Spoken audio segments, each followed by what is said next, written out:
नमस्कार साथियों, मैं महक पचौरी विदिशा लहंगा हाउस से। गाइज, आज मैं आपको एक ऐसी ट्रिक बताने वाली हूँ जो कि आपकी बहन की शादी हो, आपकी भाभी की शादी हो, सभी को वो चीज आना चाहिए। गाइज, बहुत सारे लोग अब इतने प्यारे प्यारे, इतने महंगे महंगे, सुंदर सुंदर लहंगे तो ले आते हैं, लेकिन उन लोगों को पता ही नहीं रहता कि इनकी कैन स्कर्ट कैसे ओपन करते हैं।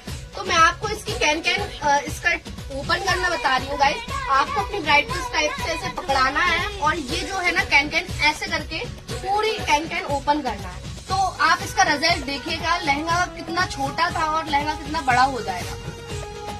तो गाइज, आप हमारा रिजल्ट देख सकते हैं, कितना प्यारा, कितना अच्छा फ्लेयर हमारे लहंगे में आया हुआ है। बहुत सारे लोग यही चीज मिस कर देते हैं और उनका लहंगा स्टेज पे बिल्कुल भी अच्छा नहीं दिखता है। तो ये वीडियो अपनी शेयर कर दीजिए अपनी बहन और अपनी होने वाली भाभी को कि उनका भी ऐसा ही फ्लेयर पे स्टेज पे फ्लेयर आए। Thank you so much guys for your love and support.